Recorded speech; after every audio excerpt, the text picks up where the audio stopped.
안녕하세요. 세운 코치의 크리스천 코칭입니다. 오늘 이 시간에는 ICF 8가지 코칭 핵심 역량과 그 코칭 핵심 역량에 따른 크리스천 코치들이 어떻게 핵심 역량을 이해하고 그리고 코칭에서 적용할 수 있는지에 대해서 함께 배우도록 하겠습니다. 이 시간의 목적은 다음과 같습니다. ICF 8가지 코칭 핵심 역량이 무엇인지 알 수 있다. 그리고 코칭 핵심 역량의 기독교적인 이해를 할 수 있다. 마지막으로는 전문 코치의 역량 및 코치 자격, 즉 PCC와 같은 코치 자격을 준비할 수 있다입니다. 이 시간을 통해서 여러분들이 전문 코치로서 뿐만 아니라 크리스천 코치로서도 더욱더 깊어질 수 있는 시간이 될 수 있기를 바랍니다. 네, 이 시간에 공부하게 될 내용은 다음과 같습니다. 코칭 핵심 역량의 정의, 그리고 구성 요소, 그리고 오늘 이 시간에는 ICF 핵심 코칭 역량 1번부터 3번까지 우리가 바라보게 되겠고요. 다음 시간에 4번부터 마지막 8번까지를 보게 될 것입니다. 네, 그럼 먼저 핵심 코칭 역량의 정의 부분을 저희가 살펴보도록 하겠습니다. 핵심 코칭 역량이란 무엇이냐?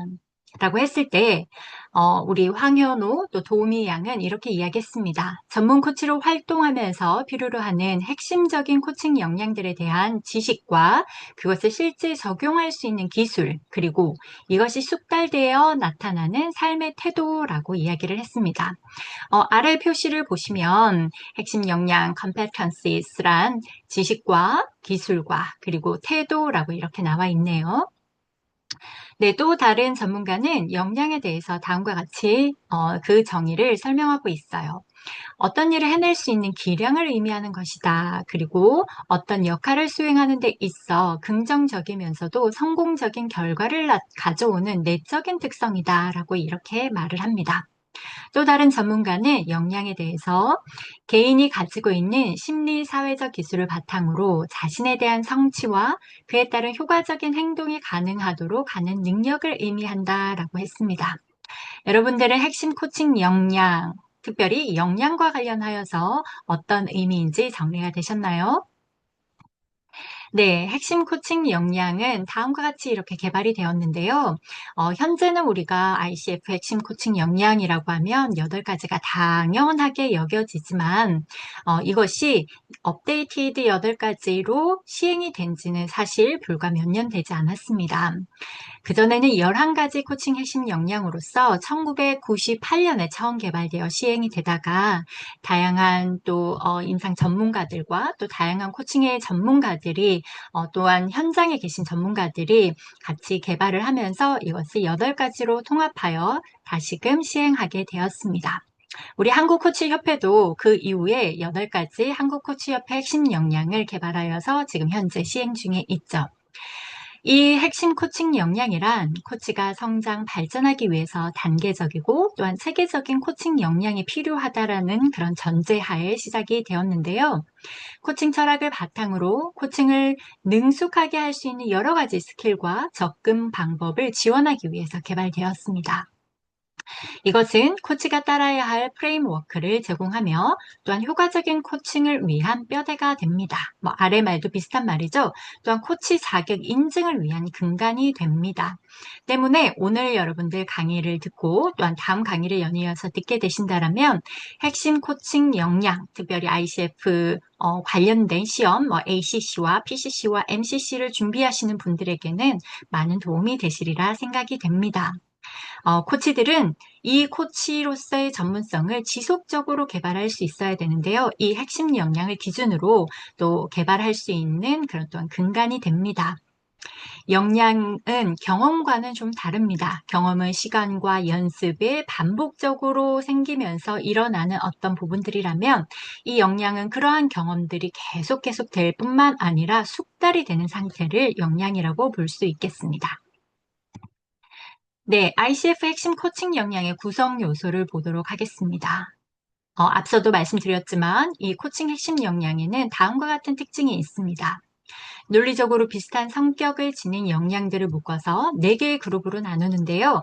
각 그룹과 개별 역량에는 경중이나 선호가 있는 것은 아닙니다. 전문 코치가 코칭 과정에서 발휘해야 하는 핵심적이고 필수적인 역량을 이렇게 그룹화했다라고 보시면 되겠습니다. 그리고 각 역량마다 6개 혹은 11개씩 총 63개의 항목을 제시하고 있습니다. 여기에 보시면 4가지의 구성 요소의 그룹들이 이렇게 나누어져 있죠. 첫 번째 그룹은 코칭의 기초 세우기 그룹, 두 번째는 코칭 관계를 만드는 그룹, 세 번째는 효과적으로 대화하는 그룹이고 마지막으로 학습과 성장을 북돋우는 그룹입니다. 이 전체 크게 4개의 그룹을 먼저 우리가 기억을 하시고 각 그룹 안에 어떤 역량들이 포함이 되는지를 살펴보겠습니다. 첫 번째 기초 세우기에는 윤리적인 실천을 보여주는 것, 그리고 코칭 마인드셋을 구현하는 역량이 여기에 포함이 됩니다. 두 번째 코칭 관계 만들기에는 합의를 도출하고 유지하며 신뢰와 안전감을 조성하고 코칭 프레젠스를 유지하는 역량이 포함됩니다. 세 번째 효과적으로 대화하기 그룹에는 적극적으로 경청하기와 알아차림을 불러일으키는 역량이 포함됩니다. 마지막으로 학습과 성장 북돋우기 그룹에는 고객의 성장을 촉진한다 8번째 역량이 속하게 되었습니다. 네, 우리 각각의 그룹의 핵심들을 다시 한번 정리를 해보도록 할까요? 첫 번째 기초 세우기 파운데이션입니다. 코칭의 시작에서 끝까지 코치로서의 윤리적 자세와 코칭 표준을 이해하고 지속적으로 적용할 뿐만 아니라 고객 중심적 사고방식과 전문성을 갖추고 유지하는 것이 핵심입니다. 두 번째, 관계를 함께 만들어가기, co-creating the relationship.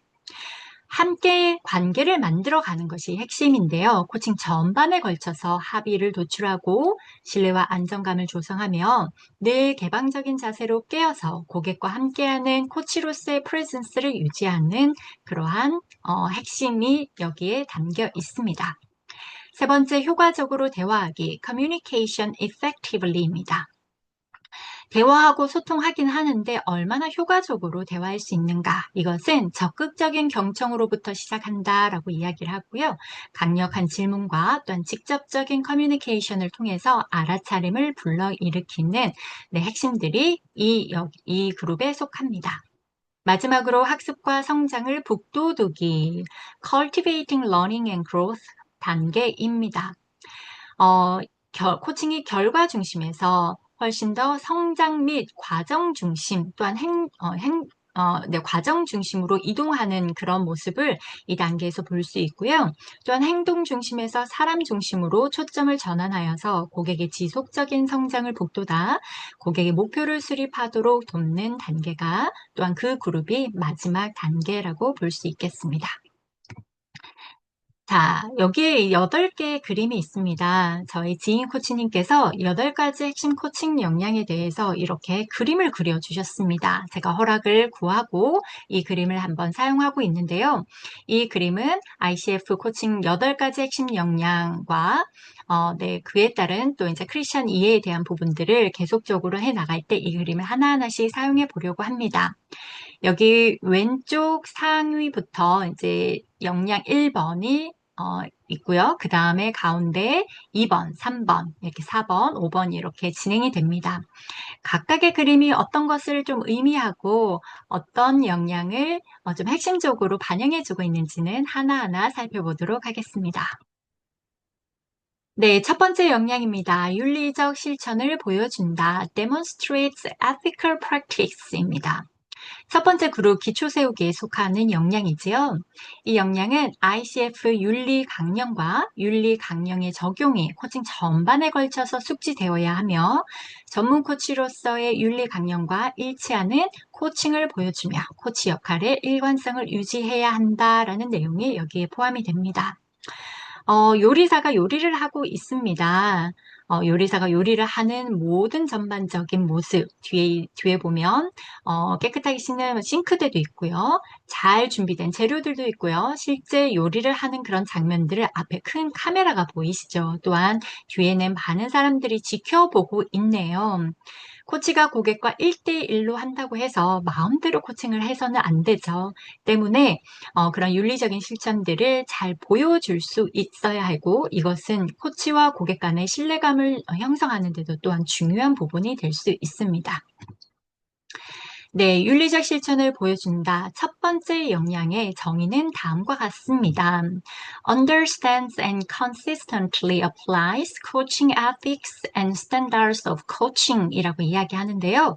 코칭 윤리와 코칭 표준을 이해하고 지속적으로 적용하는 네, 역량입니다. 첫 번째 역량의 세부 사항들을 살펴보면요. 고객, 스폰서 및 이해관계자와의 상호작용에서 코치의 진실성과 정직성을 보여주는 것입니다. 고객은 알겠는데 스폰서는 누구일까요? 이 코칭에 이제 재정적인 지원을 해주는 대상이 되겠죠. 그리고 이해관계자도 마찬가지로 코치와 고객 이외에 제3자, 뭐 회사 같으면 회사에서 뭐 이제 조직의 상사라든지 이런 분들이 우리 이해관계자가 될 것이고, 우리 라이프 코칭에서는 우리의 고객인 뭐 누구 대상 혹은 뭐 청소년이면 그들의 부모가 또한 이해관계자가 될 텐데요. 그들과의 상호작용에서 코치의 진실성과 정직성을 보여주는 것이 이 역량에서 필요합니다. 두 번째 세부사항은 고객의 정체성, 환경, 경험, 가치 및 신념에 민감성을 가지고 대하는 것입니다. 코칭은 고객 중심입니다. 그렇기 때문에 고객이 어떠한 사람이고 어떠한 환경 속에 있으며 어떠한 경험들을 그동안 해왔고 어떤 것을 중요하게 여기며 살아가는지에 대해서 코치는 민감성을 가지고 대해야 한다는 것이죠. 세 번째는 고객, 스폰서 및 이해관계자에게 적절하고 존중하는 언어를 사용해야 합니다. 코칭은 언어로 표현이 되고 언어로 소통하는 기술입니다. 그렇기 때문에 코치가 사용하는 언어는 정말 큰 영향력을 가지고 있다고 보시면 되겠습니다. 네 번째는 윤리 강령을 준수하고 핵심 가치를 지지하는 부분입니다. 네, 그리고 마지막 다섯 번째는 이해관계자 합의 및 법률 관련에 따라 고객 정보에 대해서 비밀을 유지해야 합니다. 코칭에서는 비밀 규정에 대해서 아주 중요하게 여기고 있는데요. 그러나 고객과의 1대1 관계에서 진행되는 것이 아니라 이해관계자가 있거나 이러한 부분들에 또 제3자가 있다라고 했을 때 어떻게 이 비밀들을 유지하고 또 이것이 어떤 부분까지 또한 허용이 되었는지에 대해서는 합의하에 이루어져야 된다라는 것이죠. 네, 역량 1에 대한 크리스천 코치들은 이 역량을 어떻게 또한 이해하고 또 실천할 수 있을까요? 역량 1은 직업 윤리로서의 전문 코치가 보여줘야 될 것들에 대한 이야기들이 많이 있는데요. 네, 이 직업 윤리는 전문가의 요구와 고객의 요구를 비교하여 무엇이 윤리적이고 비윤리적인지를 결정합니다. 이 기독교인들이 가지고 있는 직업 윤리는 성경에 근거한 도덕적인 윤리로 더 나아가야 합니다. 직업적 의미에서 윤리적 행위로 여겨지는 것이 성경적 관점에서 비윤리적일 수 있기 때문입니다. 성경은 도덕적 지침으로 또한 그러한 인도로 가득 차 있죠. 그리고 그 기초는 1차적으로는 하나님에 대한 사랑이고 또한 2차적으로는 이웃에 대한 사랑입니다. 이러한 모습들을 크리스천 코치들은 코칭에서 보여줄 수 있어야 합니다. 네, 이 크리스천 이해와 관련된 내용들은 CCNI라고 크리스천 코칭 네트워크 인터내셔널이라는 그 기관 안에서 우리가 발췌한 내용들에 근거하고 있음을 먼저 알려드립니다. 네, 두 번째 역량입니다. 두 번째 역량은 코칭 마인드셋을 구현한다. Embodies a coaching mindset이라고 합니다. 이 역량은 코칭이 스킬 개발뿐만 아니라 코치 자신의 꾸준한 자기 성찰과 지속적 성장 발전을 강조한다라는 것입니다. 기존의 문제 중심의 패러다임에서 또한 해결 중심의 패러다임으로 다시 사람 중심의 패러다임으로 그리고 또 나 중심, 즉 코치 중심의 패러다임에서 상대 중심, 즉 클라이언트 중심의 패러다임으로 전환을 하며 이러한 역량을 구현할 수 있어야 합니다. 네, 여기 그림을 한번 보시면 한 사람이 또 한 사람을 이렇게 품고 있는 듯한 이런 모습들이 보이는데요. 여기 보니까 여기 천칭 저울 같은 것도 보이시죠? 이런 수평적인 좀 파트너십을 나타내는 거고 전학이나 달력도 이렇게 보이는데요. 이런 어떤 일정들에 대한 부분들도 훨씬 더 신경 쓸 뿐만 아니라 또한 코치가 이러한 모든 것들 고객 중심적으로 고객 중심으로 이 모든 일들이 일어나야 된다라는 것들을 늘 리마인드하고 코치 자신의 마인드를 계속 네, 상기하는 부분들이 여기에 속한다라고 볼 수 있습니다. 네, 역량 두 번째에 대한 정의를 살펴보도록 하겠습니다. Develops and maintains a mindset that is open, curious, flexible, and client-centered. 개방적이고 호기심이 많으며 유연하고 고객 중심적인 사고방식을 개발하고 유지한다라는 정의를 가지고 있습니다. 구체적으로 세부사항들을 살펴보도록 하겠는데요. 첫 번째 세부사항은 코치는 선택에 대한 책임이 고객 자신에게 있음을 인정해야만 합니다. 이 코치가 무언가를 다 책임지고 코치가 이끌어야 되는 그런 관계를 코칭 관계라고 하지 않습니다. 코칭에서 중요한 것은 코치와 고객이 상호 책임을 가지되 절대적인 책임에 대해서는 고객 자신에 있다라는 것을 코치도 고객도 인지하고 코칭은 진행이 되어야 합니다. 두 번째는 코치로서 지속적인 학습 및 개발에 참여해야 합니다.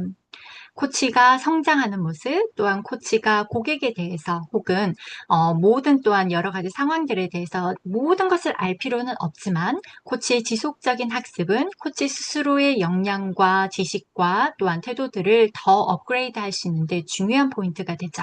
이것은 결국 코칭을 통해서 고객에게 유익하게 다가갈 수 있는 점입니다. 세 번째는 코치는 코칭 능력을 향상시키기 위해 성찰 훈련을 지속해야 합니다. 네, 자신을 들여다보지 못하는 사람이 어떻게 다른 사람들을 또 들여다볼 수 있을까요? 자신을 들여다보는 이러한 리플렉트의 그런 시간들이 코치 스스로에게도 중요하게 여겨지는 부분입니다. 네 번째는 코치는 자기 자신과 다른 사람들이 상황과 문화에 의해 영향받을 수 있음을 인지하고 늘 오픈 마인드, 늘 개방적인 태도를 취해야 합니다. 우리는 개별적으로 살아가는 사람들이 아닙니다. 늘 상황에 좌지우지되기도 하고 문화에 우리가 속한 어떤 세계와 어떤 여러 가지 시스템 가운데 우리는 영향을 받을 수밖에 없는 사람들입니다. 그 부분들을 항상 인지하고 또한 이해하고 그 부분들에 대해서 개방적인 태도를 취할 수 있어야 되죠. 다섯 번째 세부사항은 고객의 유익을 위해 자신의 인식과 직관을 활용해야 합니다. 고객을 위한 시간이기 때문에 코치의 생각과 코치의 어떤 모든 감정과 느낌을 다 닫아버리고 고객에게 어떤 기계적인 질문만 해서는 코칭의 깊이와 넓이가 있을 수 없습니다. 고객의 이야기를 들으면서 느껴지는 어떤 직관들 그리고 또한 생각되는 부분들을 자유롭게 또한 고객의 동의를 구하고 자유롭게 나눌 수 있어야지 그 코칭의 깊이가 더할 수 있고 고객은 이로 인해서 더욱더 학습하고 성장할 수 있습니다. 다음은 감정 조절 능력을 개발하고 유지해야 합니다. 고객이 느끼는 다양한 감정들이 있죠. 슬픔이 될 수 있고 좌절이 될 수도 있고 때로는 기쁨과 환희와 우울과 다양한 그런 침체적인 그런 다양한 감정들을 코치 또한 가지고 있습니다. 그러나 코칭을 하다가 때로는 고객의 슬픔에 너무 몰입할 때도 있고요. 아니면 또한 고객의 슬픔에 너무 몰입하다가 또한 고객의 분노에 너무 몰입하다가 코칭의 길을 잃을 수도 있습니다. 때문에 코치도 충분히 함께 공감하며 그 슬픔도 공감하고 때로는 그 기쁨도 공감하면서 함께 가야 되지만 그것에 너무 몰입하지 않기 위해서 감정을 조절할 수 있는 능력들도 개발하고 또한 그것들을 코칭 전반에 잘 유지할 수 있어야지 고객은 코치에게 안정감을 느끼고 또한 그 안전한 공간 안에서 자신의 모든 이야기들을 다 꺼낼 수가 있습니다. 네, 역량 두 번째, 코칭 마인드셋을 구현한다의 크리스찬들은 어떻게 이해를 할 수 있을까요? 이 역량은 코치가 된다는 것의 본질을 포함하고 있다고 합니다. 코치는 하나님께서 자신의 삶에서 무엇을 하고 계시는지에 대해서 항상 열려 있어야 되고, 또한 성령님께서 무엇을 이 시간 혹은 코치에게, 고객에게 가르치시는지 알고 싶어 해야 하며, 하나님이 이 코치를 고객을 어떻게 인도하시는지에 대해서 유연해야 합니다. 크리스천 코치는 자신의 영적인 성장에 대한 책임을 지며 항상 믿음 안에서 성장하고 성숙하기를 추구해야 합니다. 크리스천 코치는 고객의 유익을 위해 최선을 다하고, 그러나 코치가 해야 되는 어떤 역량이 있고 코치가 할 수 없는 부분도 있지 않겠습니까? 그러나 그 부분에 대해서는 하나님의 영역에 대해서는 하나님께 맡기고, 또한 코치는 코치로서의 역량에 최선을 다해야 된다는 것입니다. 그리고 하나님께서 이 고객이 나아가고자 하는 그 일들에 하나님께서 함께 하시고 이루실 것이라는 것을 신뢰하면서 코칭을 진행할 수 있어야 됩니다. 크리스천 코칭 마인드셋이라고 하면 빌립보서 2장의 전반적인 말씀들이 크리스천 코치에게 많이 유익하리라는 생각이 드는데요. 이와 관련된 강의는 저희 또 다른 내 채널을 또 다른 영상을 보시면 도움이 되실 것 같습니다. 너희 안에 이 마음을 품으라. 곧 그리스도 예수의 마음이니. 예수님의 마음으로 코칭한다는 것은 어떤 것일까요? 이 부분들에 대해서는 크리스천들이 더 많은 고민들을 하면서 코칭을 하시면 좋겠습니다. 다음은 세 번째 역량입니다. 합의를 도출하고 유지한다. Establishes and maintains agreements. 코칭을 준비하는 과정부터 코칭을 하는 동안에 모든 합의를 하는 과정이 이에 포함이 되겠습니다.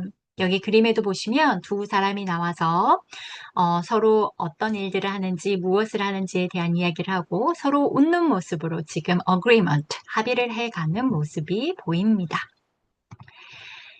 네, 이 역량 세 번째, 이 합의를 도출하고 유지한다의 정의는 어떤 것일까요? Partners with the client and relevant stakeholders to create clear agreements about the coaching relationship, process, plans, and goals. Establishes agreements for the overall coaching engagement as well as those for each coaching session. 고객 및 이해관계자와 협력하여 코칭 관계, 프로세스, 계획 및 목표에 대한 명확한 합의를 한다. 개별 코칭 세션은 물론 코칭이 여러 세션이 있을 수 있는데 처음부터 끝까지 이 코칭 과정에 대한 합의를 도출한다가 이 역량에 해당합니다. 세부 사항들을 살펴볼까요? 코칭인 것과 코칭이 아닌 것에 대해서 설명을 해야 합니다. 예를 들면 상담은 어떤 것이고 코칭과 인접 분야지만 컨설팅이나 멘토링이나 심리치료나 아니면 트레이닝과 같은 다른 인접 분야들과 코칭이 어떻게 구별이 되는지, 어떤 부분들이 또한 다른지에 대한 그런 설명들을 해야 하고 고객과 이해관계자에게 이 모든 코칭의 프로세스를 설명할 수 있어야 합니다. 또한 이 관계에서 무엇이 적절하고 적절하지 않은지, 또한 무엇이 제공되고 제공되지 않는지, 고객 및 이해관계자의 책임에 관하여서 합의를 해야 합니다. 이런 합의가 제대로 이루어지지 않으면 코칭이 진행되는 동안 불편한 점이 생길 수도 있고, 서운한 점이 생길 수도 있고, 혹은 답답한 점이 생길 수도 있어서 코칭의 신뢰관계가 깨질 수도 있겠죠. 네, 세 번째 세부사항은 코칭 진행 방법에 대한 것. 요즘 같은 경우는 줌으로도 많이 진행을 하고 그 외에도 다양한 도구들, 여전히 유선 통화로도 진행하는 경우들도 있고요.